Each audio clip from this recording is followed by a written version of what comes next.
আন্তর্জাতিক দর্শক মানচিত্র নিয়মিত আয়োজন কথোপকথনের নির্বাচন। দর্শক, আজকে আন্তর্জাতিক বেশ কয়েকটা খবরের প্রথম যে শিরোনাম সেটা হলো ইরানের কাছে ডোনাল্ড ট্রাম্প আবারও পরাজিত হয়ে গেছেন অফিসিয়ালি, এটা মোটামুটি ডিক্লার্ড। মূল জায়গাটি তৈরি হয়েছে যে প্রথম যুদ্ধে ইসরায়েলের পরামর্শে নেমে 100 দিন পার করার পর হিসেব কষে দেখলেন ট্রাম্প পুরোটাই পরাজিত। তারপর একটা দীর্ঘ কয়েকটা দিন গেল সিজফায়ার বা শান্তি আলোচনায়, তারপর আবার 12 দিনের যুদ্ধ। এই 12 দিনের যুদ্ধে আমেরিকা শুরুটা করেছিল এই বলে যে এবার ইরানকে একদম নিঃশেষ করে দেওয়া হবে, আর কোনোভাবে ইরানকে সুযোগ দেওয়া হবে না। ট্রাম্প কি বলেছিলেন? ইরানের সঙ্গে আলোচনাটার অর্থ হলো সময় অপচয়, আর কোনো আলোচনা তিনি করবেন না। সেই ট্রাম্প আবারও কাতার এবং পাকিস্তানের পা ধরে ইরানের সাথে আলোচনা করতে বসতে চান। তার মানে রেজাল্ট হয়ে গেছে। এটা কি বলবো আমরা, 1 গোলে না 5 গোলে ইরান জয়ী, ট্রাম্প শূন্য। আসেন, আরো অনেকগুলো খবর থাকবে, সব মিলে আমি ধারাবাহিক একটা গুরুত্বপূর্ণ খবর দিই, লম্বা শিরোনাম আজকে না দিই। তেহরান বলছে, ইরান বলছে যুদ্ধ কখন শেষ হবে এটার সময় আমরা নির্ধারণ করব, আমেরিকা নয়। এই একটি জায়গায় আটকে গেছে আমাদের ট্রাম্প কাকু। ইরান বলছে যে ইসরায়েলের প্রভাবে শুরু হওয়া 5 মাসের যুদ্ধের পর, মানে ইসরায়েলের প্ররোচনায় আমেরিকা যে যুদ্ধটি করলো 5 মাস যুদ্ধের পর, যুক্তরাষ্ট্র আটকে পড়েছে এবং হিমশিম খাচ্ছে এবং অনিবার্যভাবে এখন মূল্য দিতে শুরু করেছে। এটা হলো ইরানের বক্তব্য আমেরিকাকে নিয়ে। কি বলছে? যে আমেরিকা বারবারই ইসরায়েলের প্ররোচনায় যুদ্ধে নামছে, কিন্তু বারবারই যুদ্ধে আটকে পড়ছে চোরাবালিতে। তারপর আবারও দম নেয়ার জন্য একটা যুদ্ধবিরতি করে, তারপর যখন একটু দম ফিরে পায় আবার আসে, আবার মার খেয়ে আবার একই কাজ করে। ইরান বলছে এবার খুব সহজে তাদেরকে ছাড় দেব না এবং আমরা চাইলে যুদ্ধ বন্ধ করব না। তারা যেহেতু যুদ্ধ বারবার শুরু করছে, আমরা করছি না, তারা করছে, এবার শেষটা আমরা করব। তাদের ইচ্ছে যুদ্ধ বন্ধ হবে না, আমাদের ইচ্ছায় বন্ধ হবে। যুক্তরাষ্ট্র ইরানের বিরুদ্ধে গোলা বর্ষণ থেকে বিরত থাকায়, অর্থাৎ আমেরিকা ইরানের সাথে আর পেরে না ওঠায়, প্রচুর যুদ্ধাস্ত্র হারিয়ে, সামরিক অস্ত্র হারিয়ে, সেনা হারিয়ে অনেকটা অকেজো হয়ে পড়েছে মার্কিন সেন্টকম। আজকে মার্কিন সেন্টকম বলছে ট্রাম্পকে যে এই যুদ্ধটা আমাদেরকে আর কোনো বিজয়ের সম্ভাবনা দেখাচ্ছে না। গতকালকে আপনাদের বললাম মার্কিন চিফ অফ স্টাফ ডেইন কেনের বক্তব্যের কথা। আজকে যিনি সেন্টকম, সেন্ট্রাল কমান্ডের যিনি প্রধান, তিনি বলছেন এই হরমুজ অভিযান, মানে আমেরিকা যে হরমুজ অভিযানে এসছে, এই হরমুজ অভিযান আমাদের জন্য কোনো কিছু বয়ে আনবে না। পরাজয় ছাড়া আমাদের কিচ্ছু নেই। দুজন সামরিক বাহিনীর একদম টপ পোস্ট, একজন হলেন পুরো সামরিক বাহিনীর চিফ অফ স্টাফ ডেইন কেন, আরেকজন এই যুদ্ধটা যিনি মূল পরিকল্পক সেন্টকমের বা সেন্ট্রাল কমান্ডের প্রধান, তিনি বলছেন যে হরমুজ প্রণালীর এই অভিযান আমাদের ব্যর্থতা বা পরাজয় ছাড়া কিছু না এবং এখান থেকে আমাদের কোনো বিজয় বা লাভের কিছু নাই। এই দুটো বক্তব্যে স্পষ্ট হয়ে গেছে মার্কিন যুক্তরাষ্ট্রের প্রশাসন দুটো ভাগ হয়ে গেছে, একটি ইসরায়েলপন্থী, অন্যটি আমেরিকাপন্থী। আমেরিকাপন্থীতে কারা আছেন? সেনাবাহিনীর টপ কমান্ডাররা আছেন, ভাইস প্রেসিডেন্ট জেডি ভ্যান্স এবং একটা এস্টাবলিশমেন্টের গুরুত্বপূর্ণ কি বলবো গ্রুপ। ট্রাম্প এখন কোথায় যাবেন? ট্রাম্প বারবারই যুদ্ধ বন্ধের প্ল্যান করে আসেন, ইসরায়েল তাকে যুদ্ধে নামিয়ে দেন, ইসরায়েল তাকে যুদ্ধে নামিয়ে দিয়ে আবার মার খাওয়ান, আবার ট্রাম্প কোন রকম হাতে পায়ে ধরে ইজ্জত বাঁচান, আবার তিনি যুদ্ধবিরতি করে কোন রকম ফেস সেভিং করেন। তো এই অবস্থায় এখন যেই অবস্থাটি তৈরি হয়েছে যে সেন্টকম বলছে এই যুদ্ধে আমরা প্রচুর অস্ত্র হারিয়েছি, আমাদের অ্যাটাকিং হেলিকপ্টার ধ্বংস হয়েছে, আমাদের মূল্যবান, পৃথিবীর সবচেয়ে মূল্যবান ড্রোনগুলো ধ্বংস হয়েছে, রাডার সিস্টেম ধ্বংস হয়েছে, প্যাট্রিয়ট থার্ড ধ্বংস হয়েছে, মার্কিন সামরিক বাহিনীর গুরুত্বপূর্ণ সিস্টেমগুলো যেগুলো আমাদের ঘাঁটিতে ছিল সব ধ্বংস হয়েছে, ইন্টেলিজেন্স সোর্স ধ্বংস হয়েছে, কমিউনিকেশন সিস্টেম ধ্বংস হয়েছে, প্রচুর সেনা ওপারে গেছে। আমাদের কি পেলাম এই লড়াইটা শেষে এসে? আমরা যখনই আক্রমণ করি হরমুজ বন্ধ করে দেয় ইরান। আমরা কি হরমুজ খুলতে পেরেছি? পারেনি, কারণ এই হরমুজে কৌশলগত কারণে ইরানকে পরাজিত করা যাচ্ছে না বা যাবে না। আত্মসমর্পণ হয়ে গেল সেন্টকমের। তো বলা হচ্ছে যে আমেরিকা শেষ পর্যন্ত গত 3 দিন ধরে, প্রায় 2 সপ্তাহ ধরে তারা যে লড়াইটা করলো, 12 দিন ধরে যে লড়াইটা তারা করলো, 12 থেকে 13 দিন, সেটা তারা বন্ধ করে দিয়েছে, যেহেতু তারা পারছে না ইরানের সাথে। তো ইরান যখন দেখলো তার উপর আমেরিকার আক্রমণ করছে না, তখন তারাও আক্রমণ বন্ধ করে দিয়েছে আমেরিকার উপর। তো রাষ্ট্রপতি ডোনাল্ড ট্রাম্প সামরিক বাহিনীর গোলা বারুদ কমে আসার যে সংবাদটি বিভিন্ন গণমাধ্যমে আসছে, সেটাকে না বলে দিয়েছেন, বলছেন এটা অস্বীকার করেছেন এক কথা। অর্থাৎ মার্কিন যুক্তরাষ্ট্রের সামরিক বাহিনীর বরাত দিয়ে আমেরিকার গণমাধ্যমগুলো বলছে যে দেশটির ভেতরে, মানে আমেরিকার ভেতরে গোলা বারুদের পরিমাণ কমে গেছে। তাদের মিসাইল স্টোরেজ ইরান ধ্বংস করে ফেলেছে, যেটা একটু আগে বললাম যে তাদের প্রচুর যুদ্ধাস্ত্র ধ্বংস হয়ে গেছে। তো এটি আমি বলছি না, আমেরিকার গণমাধ্যম বলছে, আমেরিকার ইন্টেলিজেন্স সোর্সের তথ্যের আলোকে। তো ট্রাম্প বলছেন গণমাধ্যমে যে সংবাদটা আসছে এটা ঠিক নয়, এটা ভুল, মিথ্যা। যুক্তরাষ্ট্রের মজুদ বিশাল এবং প্রয়োজনের চেয়ে বেশি অস্ত্র এখনো বহাল বা মজুদ আছে তাদের কাছে। তার মানে ট্রাম্প নিজেকে বাঁচাবার জন্য এই মিথ্যাগুলো বলছেন। পিট হেগসেট, ট্রাম্পের যুদ্ধমন্ত্রী, প্রতিরক্ষা মন্ত্রী, পেন্টাগনের প্রধান, তিনি বলছেন যে ইরান কিভাবে আমাদের উপর এত বড় আক্রমণ করছে, কোন তথ্যের আলোকে করছে, কোন মিসাইল তারা ব্যবহার করছে, আমরা বুঝতে পারছি না। যে মিসাইলগুলোকে আমরা ইন্টারসেপ্ট করতে পারছি না, যে মিসাইলগুলো ঢুকে সব ধ্বংস করছে, আমরা টের পাচ্ছি না।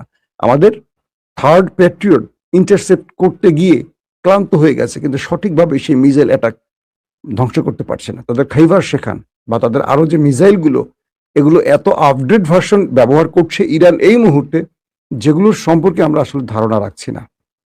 তার বক্তব্যটা হলো এরকম যে ইরান এই মুহূর্তে যে মিসাইলগুলো ব্যবহার করছে, তাদের যে রিসেন্ট তৈরি যে মিসাইলগুলো, তার কিছু অংশ তারা ব্যবহার করেছে এবং এগুলোকে তারা ইন্টারসেপ্ট করতে পারেনি। এগুলো অনায়াসে জর্দানে, বাহরাইনে, কুয়েতে, কাতারে তাণ্ডব চালিয়ে আসছে। দর্শক, এই পরিস্থিতির মধ্যে ইসরায়েল আমেরিকা এই যুদ্ধ থেকে যেন ফিরে না আসে, এই বিষয়টি তিনি আবারও ইনশিওরের চেষ্টা করছেন। অর্থাৎ আবারও ট্রাম্পকে তিনি বোঝাচ্ছেন যে তিনি, মানে ইসরায়েল আবার ট্রাম্পের সাথে বৈঠকে বসতেছে এবং তার মূল টার্গেট আবারও এই যুদ্ধটা কন্টিনিউ করা। এবং তিনি বলছেন, নেতানিয়াহু, যে আমার সাথে ট্রাম্পের যে বৈঠকটি হতে যাচ্ছে, সেখানে মূল ব্যক্তি, মূল দেশ বা মূল আলোচনার কেন্দ্রটি হবে ইরান।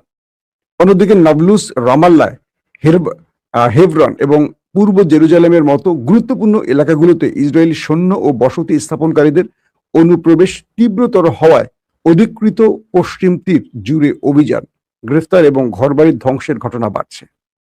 মানে একদিকে ট্রাম্প যখন ফিরে যাবেন, তখন নতুন করে আরেকটি ওয়েস্ট ব্যাংকে আর কি নতুন করে আরেকটি যুদ্ধক্ষেত্র তৈরি করছে এখন মিস্টার ট্রাম্প, কি বলে মিস্টার নেতানিয়াহু। মানে সে বুঝতেছে যে তাকে এখন একটা পথ খুলতে হবে।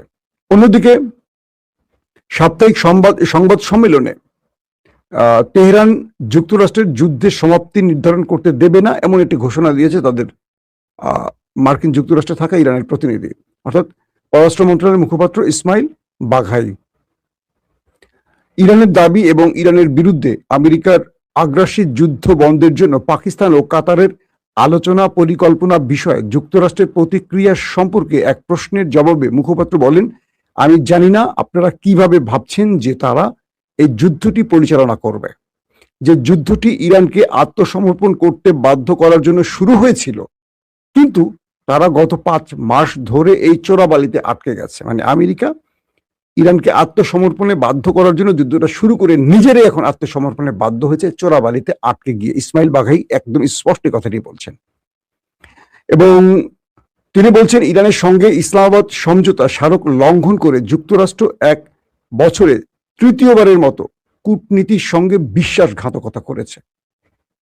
অর্থাৎ ইসলামাবাদ চুক্তি ইরানের সাথে আমেরিকা যেটি করেছিল ট্রাম্প এবং মাসুদ পেজেশকিয়ানের মধ্যে, তারা বলছে যে 1 বছরে ট্রাম্প এটি 3য় বিশ্বাসঘাতকতা, যে তারা চুক্তি করে সেটা লঙ্ঘন করছে। ইসমাইল বাঘাই আক্ষেপ করে বলেন জায়নবাদী শাসনের মাধ্যমে নিজেরাই যে পরিস্থিতি তৈরি করেছে আমেরিকা, তাতে তারা হিমশিম খাচ্ছে এখন। তিনি আরো বলেন, 5 মাস পর যুক্তরাষ্ট্র নিজের তৈরি এক চোরাবালিতে আটকে গেছে, এখান থেকে তাদের আর উদ্ধার হওয়ার সুযোগ নেই বলে তারা আবারও মধ্যস্থতাকারীর হাতে পায়ে ধরে যুদ্ধবিরতি করতে চায়। বাঘাই জোর দিয়ে বলেন, আমাদের জন্য মৌলিক বিষয় হলো জাতীয় স্বার্থ। একটি দেশের বিষয়গুলোর উপর সিদ্ধান্ত গ্রহণ করা এমন কোনো সমীকরণ নয় যেখানে অনেকগুলো অজানা বিষয় জড়িত থাকে। আমাদের জন্য নির্ণায়ক হলো ইরানের নিরাপত্তা ও জাতীয় স্বার্থ এবং এই বিষয়ের সিদ্ধান্তে একটি সুনির্দিষ্ট প্রতিক্রিয়ার মাধ্যমে তৈরি করা বা নেয়া। আমরা আশা করি বুঝতে পারছি বিষয়টি, যে ইরান আমেরিকার মূল দুর্বল জায়গা ধরে ফেলেছে এবং এখান থেকে আর নিস্তার নেই আমার ট্রাম্প চাচ্চুর। তারা এখন মোটামুটি নিজেরাই ধোলাই দেওয়ার চেষ্টা করছে ট্রাম্পকে কোন কোন পন্থায়। দর্শক, তো এই পরিস্থিতির মধ্যে আবার সিরিয়া নিয়ে একটু উত্তপ্ত হয়ে উঠছে। সিরিয়া বলছে, সিরিয়ার বাশার আল আসাদের পরবর্তী প্রজন্ম, আমাদের জোলানি বাহিনী আহমেদ আল সারার, তিনি বলছেন প্রয়োজনে তিনি ইসরায়েলের সাথে বসবেন। এটা নিয়ে অনেক গণমাধ্যম বলছে যে বিশ্বাসঘাতক, দ্বিতীয় বিশ্বাসঘাতক কি জোলানি। আমি এটার উপর আজকে সারাদিন বেশ কিছু আউটলেট চেক করেছি। মূলত এটি একটি কৌশল, রাজনৈতিক কৌশল নিয়েছে আহমেদ আল সারার। তার উদ্দেশ্যটা হলো যে সিরিয়ার বিশাল গোলান মালভূমি দখল করেছে ইসরায়েল, এটাকে ফেরত নিতে তিনি তাদের সাথে একটা চুক্তি করতে চান। অর্থাৎ ইসরায়েলের সাথে এমন একটা চুক্তি করবেন যে চুক্তির মাধ্যমে ইসরায়েল সিরিয়াতে কোনো হামলা করতে পারবে না এবং সিরিয়ার যে অঞ্চলগুলো আজকে না, এটা বহু কয়েক যুগ আগ থেকে দখল করে রেখেছে ইসরায়েল, গোলান মালভূমি জানেন, এটা এখন সাম্প্রতিক সময় না। সাম্প্রতিক সময় কিছু অঞ্চলে তাদের সেনা ঢুকেছে, সেখানে আবার তুরস্ক বাধা হয়ে দাঁড়িয়েছে। কিন্তু বর্তমানে জোলানি বাহিনী চাচ্ছে সিরিয়ার গোলান মালভূমি থেকে যে অঞ্চলগুলো ইসরায়েল বহু বছর ধরে দখলে রেখেছে এগুলো ফেরত নিতে। তো এগুলো ফেরত নেওয়ার জন্য তিনি ইসরায়েলের সাথে একটা চুক্তি করতে চান। অর্থাৎ এখানে দুটো কাজ করতে চান, এক ঢিলে দুটো পাখি মারতে চান জোলানি। এক, চুক্তির নাম করে ইসরায়েলকে সরাবেন এখান থেকে, কারণ ইসরায়েল ব্যাপক ডিস্টার্ব করছে সিরিয়াতে। নতুন একটি অন্তর্বর্তীকালীন সরকার তার কাজগুলোকে খুব স্মুথলি করতে পারছে না, প্রায়ই ইসরায়েল হামলা করছে বিভিন্ন পয়েন্ট থেকে, বিভিন্ন প্রক্সি ঢুকিয়ে সিরিয়ার মধ্যে অশান্তি তৈরি করছে।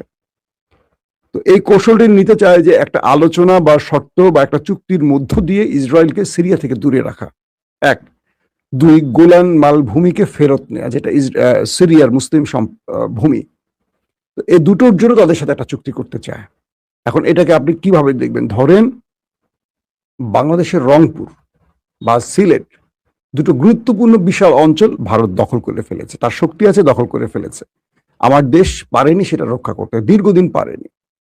তো ধরেন শেখ মুজিবের সময় চলে গেল, জিয়াউর রহমানের সময় চলে গেল, বেগম জিয়ার সময় চলে গেল, আবারও হাসিনার সময় চলে গেল, কেউ এই ভূমিগুলো ফেরত নিতে পারেনি।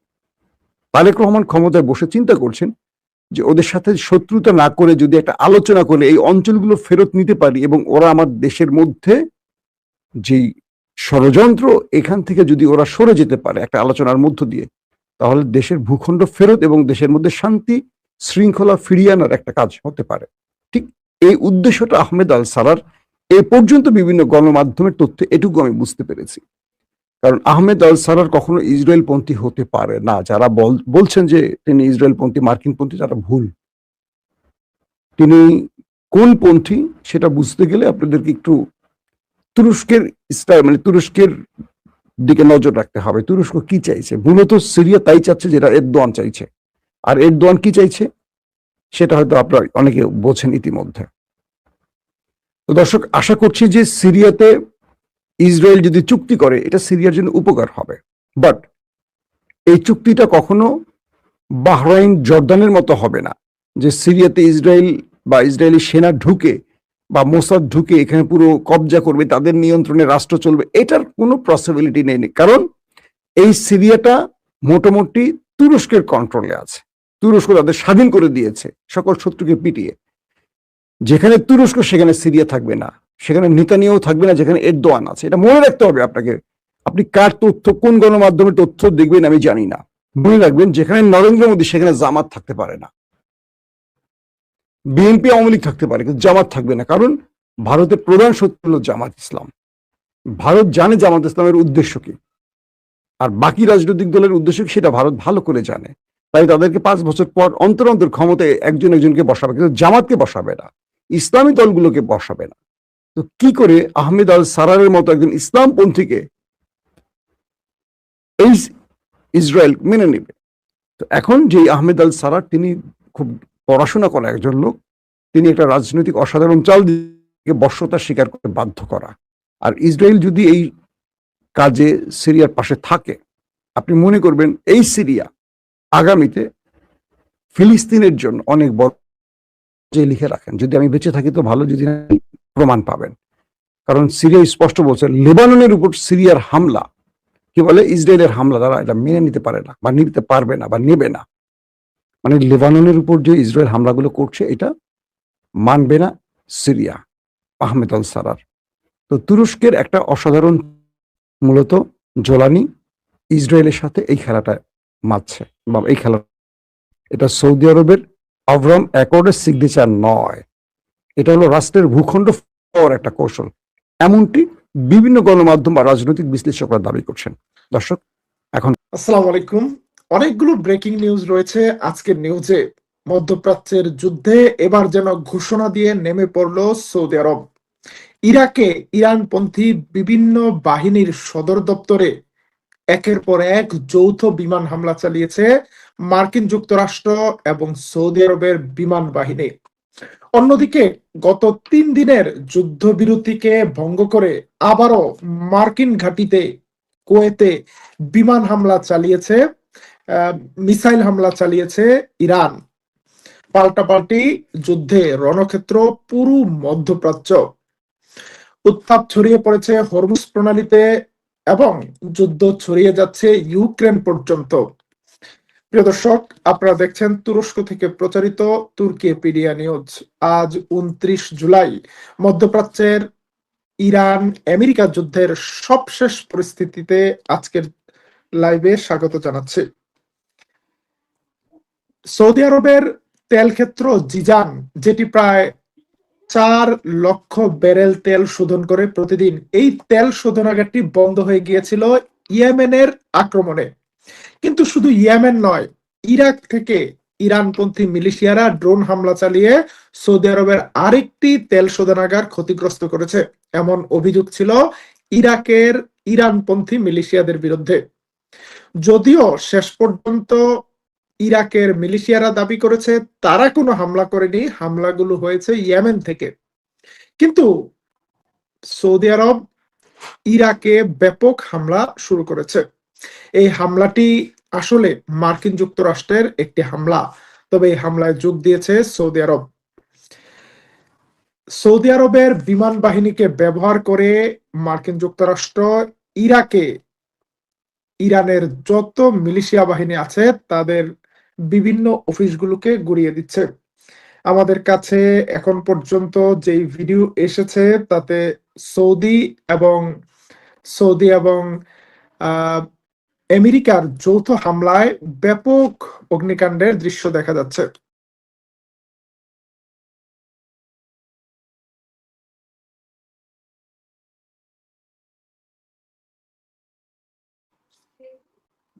প্রিয় দর্শক, আমাকে দেখতে এবং শুনতে কোনো সমস্যা হচ্ছে কিনা একটু কমেন্টে জানাবেন।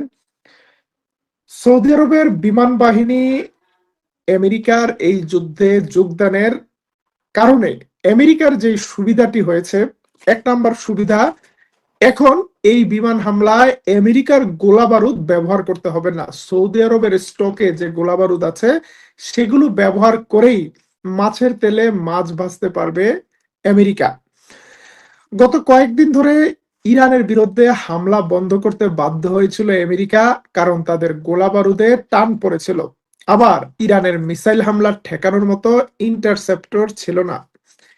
এই জায়গায়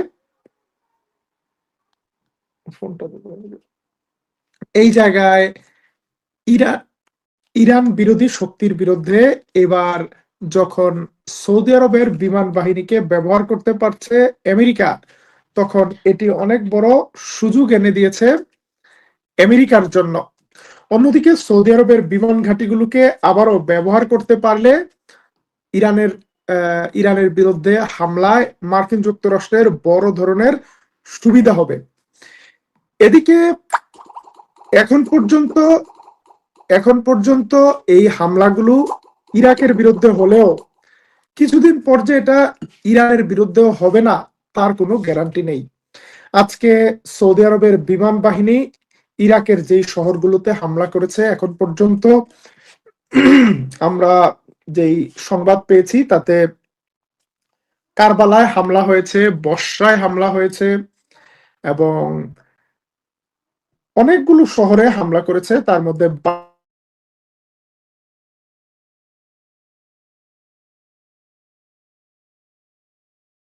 হয়েছে এবং ইরাকের আউন শহর রয়েছে। এই শহরগুলোতে সৌদি এবং আমেরিকার যৌথ হামলার ফলে কি পরিমাণ ক্ষয়ক্ষতি হয়েছে তার একটা তাৎক্ষণিক ভিডিও আমাদের কাছে এসেছে, আমরা সেই ভিডিওটা দেখাতে চাই। সম্ভবত ইরানপন্থী মিলিশিয়াদের ঘাঁটিতে হামলা করা হয়েছে।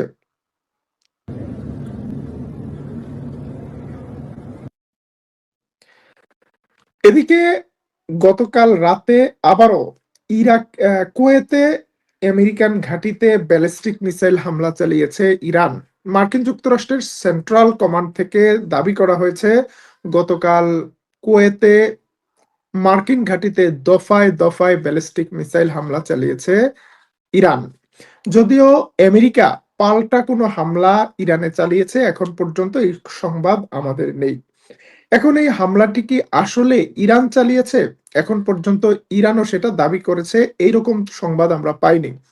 হতে পারে তৃতীয় পক্ষ নেতানিয়াহু যখন আমেরিকা সফর করছে তখন মার্কিন ঘাঁটিতে হামলা চালিয়ে আবারও ইরানের বিরুদ্ধে হামলার ব্যাপারটিকে জাস্টিফাই করতে পারে, একটা সম্ভাবনা রয়েছে। তবে গতকাল রাতে ইয়েমেনে সৌদি আরবের একটি ড্রোন ভূপাতিত করেছে ইয়েমেনের আনসারুল্লাহ হুতি বাহিনী। এদিকে মার্কিন যুক্তরাষ্ট্র ঘোষণা দিয়েছিল ইরান যদি হরমুজ প্রণালীতে কোনো দেশের জাহাজে হামলা চালায় তাহলে ইরানের যেই টাকাগুলো জব্দ করা আছে আমেরিকান ব্যাংকে সেখান থেকে তাদেরকে ক্ষতিপূরণ দেয়া হবে। এই ঘোষণার পর ইরানের পক্ষ থেকে পাল্টা হুঁশিয়ারি দেয়া হয়েছে। ইরানের আইআরজিসির মুখপাত্র বলেছে যদি কোনো দেশের কোম্পানি ইরানের টাকা তাদের পেটে প্রবেশ করায় তাহলে সেই কোম্পানির জন্য হরমুজ প্রণালী চিরদিনের জন্য বন্ধ ঘোষণা করা হবে। সেই কোম্পানির জাহাজ পাওয়া মাত্রই হরমুজ প্রণালীতে যেদিক দিয়ে যাক তাদেরকে অ্যাটাক করা হবে। ইরানের টাকা খেলে বিপদ আছে। প্রিয় দর্শক, এদিকে ইউক্রেনের সাথে নতুন উত্তেজনা ইরানের একটি অস্ত্র বোঝাই জাহাজ রাশিয়া থেকে ইরানে আসছিল, সেই জাহাজটিকে হামলা চালিয়েছিল ইউক্রেনের প্রেসিডেন্ট জেলেনস্কি মার্কিন যুক্তরাষ্ট্র সফরের আগে ইরানের একটি জাহাজে হামলা করে হোয়াইট হাউসে যে বাহাদুরি দেখাবে, বেটাগিরি দেখাবে এমন একটা পরিকল্পনা ছিল এবং খুব প্রাউডলি বলেছিল আমরা ইরানের জাহাজে হামলা করেছি। ইরান বলেছে ঠিক আছে, এক মাঘে শীত যাবে না। ইরান বলেছে আমরা ইউক্রেনের এই হামলার জবাব দেব, আমরা ইউক্রেনে সীমিত আকারে একটা হামলা চালাবো। এবং ইরান তাদের ব্যালিস্টিক মিসাইলের রেঞ্জের একটি মানচিত্র প্রকাশ করেছে, তাতে ইরানের মিসাইল যে ইউক্রেনের রাজধানীতেও পৌঁছে যেতে পারে সেটা প্রচার করা হয়েছে। তারপর থেকে আতঙ্কে রয়েছে ইউক্রেন। গতকাল ইরানের পররাষ্ট্রমন্ত্রী বলছে ইউক্রেন এখন পায়ে ধরে মাপ চাইছে। ইরানের পররাষ্ট্রমন্ত্রী আব্বাস আরাকচিকে ফোন দিয়ে দুঃখ প্রকাশ করেছে, ক্ষমা চেয়েছে এবং বলেছে কান ধরলাম, আর কোনোদিন আপনাদের জাহাজে হামলা হবে না, যা হয়েছে ভুল হয়েছে। শুধু ভুল হয়নি, এখন ক্ষতিপূরণ দিতেও রাজি হয়েছে ইউক্রেন। শক্তের ভক্ত নরমের জম। ইউক্রেন আমেরিকাকে খুশি করতে যে নিজের পায়ে কুড়াল মারছিল। দেখা যাক